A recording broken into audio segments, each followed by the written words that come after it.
Baik, Om Swastiastu. Perkenalkan, nama saya Gede Pratnya Wisnumurti, dokter muda anestesi periode 14 Juni sampai 17 Juli. Izin mempresentasikan tentang pain management.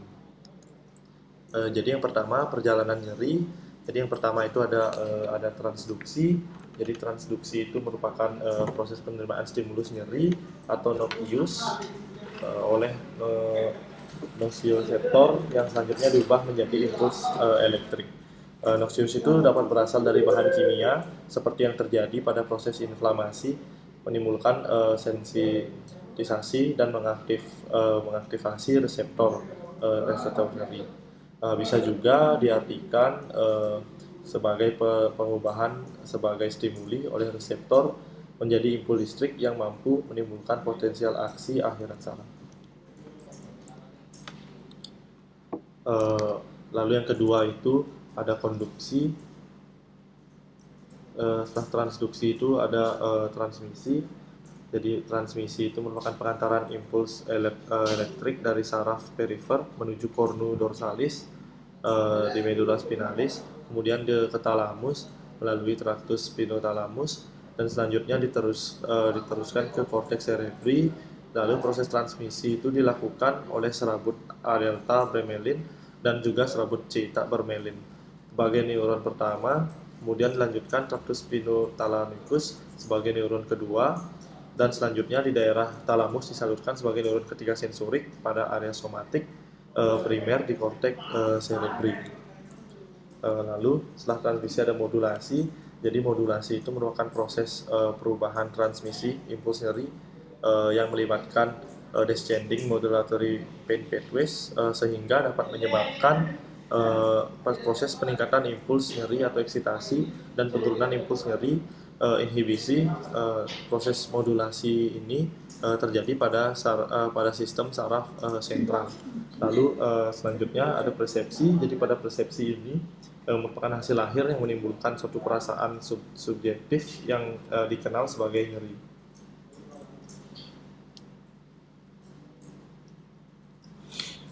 Baik, next. Lalu yang kedua itu lalu selanjutnya ada penilaian nyeri. Yang pertama itu ada FAS. Jadi FAS ini memiliki kelebihan dapat mengukur keadaan dan juga perubahan nyeri pada suatu klinis. Dan kelebihan yang kedua yaitu instrumen yang telah divalidasi untuk mengukur nyeri akut dan kronis. Lalu yang ketiga, instrumen telah divalidasi untuk penelitian. Yang keempat, bisa mengukur mood, distress, dan juga mual.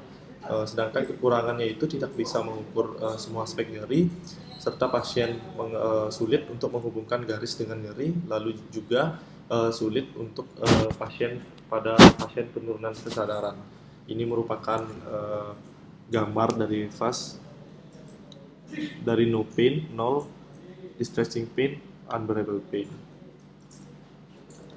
Lalu yang kedua itu ada numerical rating scale. Jadi numerical rating scale ini memiliki kelebihan skala yang tervalidasi untuk pasien akut, untuk penggunaan dan pencatatan hasilnya itu mudah, dan juga berlaku untuk kondisi klinis yang bervariasi. Namun memiliki kekurangan. Yang pertama, pasien mengalami kesulitan dalam konversi intensitas nyeri menjadi nilai dalam angka, dan juga tidak dapat digunakan dalam kondisi tertentu.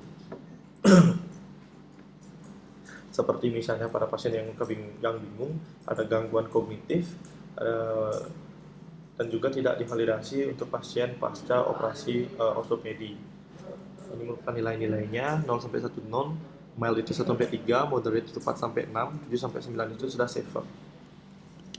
Lalu yang selanjutnya itu ada Wong-Baker Face Scale atau WBFS, yang memiliki kelebihan, dapat divalidasi dan dapat diandalkan untuk digunakan pada pasien anak, dapat digunakan pada orang dewasa yang memiliki cacat kognitif, serta mudah digunakan. Untuk kekurangannya yaitu emosi bisa membingungkan penilaian.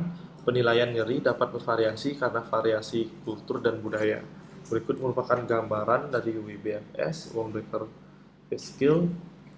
No heart nilainya 0, heart little bit 2, heart little more 4, untuk heart even more 6, untuk 8 heart whole lot 8, dan heart worse itu nilainya 10. Lalu selanjutnya ada MPQ atau McGill Pain Questionnaire.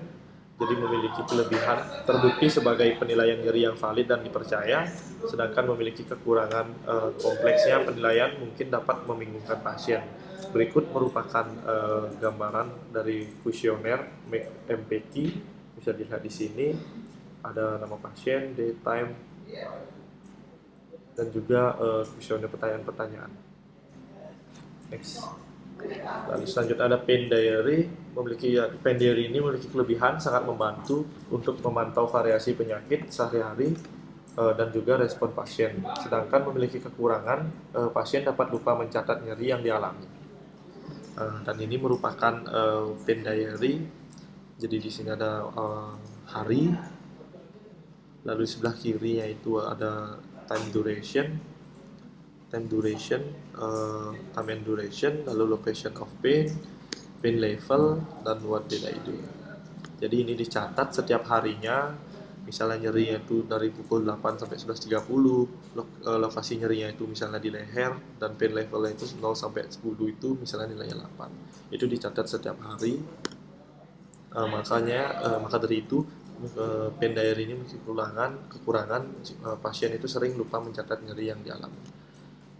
Lalu untuk bagian nyeri, yaitu yang pertama itu ada nyeri somatik, berasal dari kulit, jaringan pengikat, otot, tulang dan sendi. Dan juga nyeri somatik ini bersifat tajam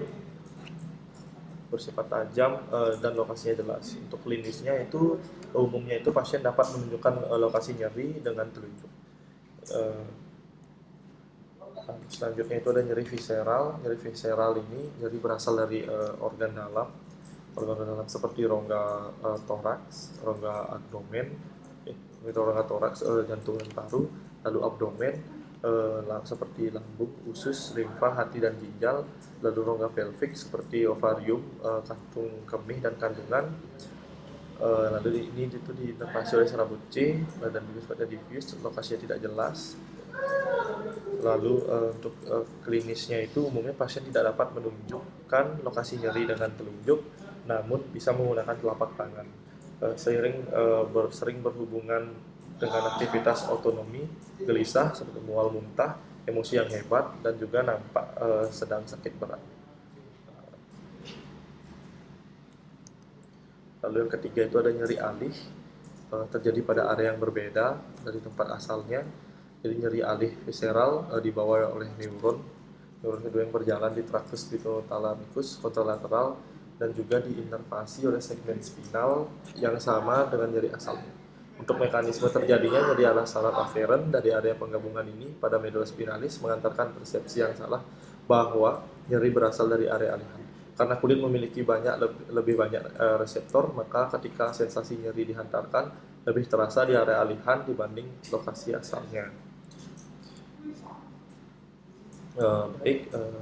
Sekian presentasi dari saya. Mohon maaf jika ada kekurangan atau kesalahan. Terima kasih. Om Santi.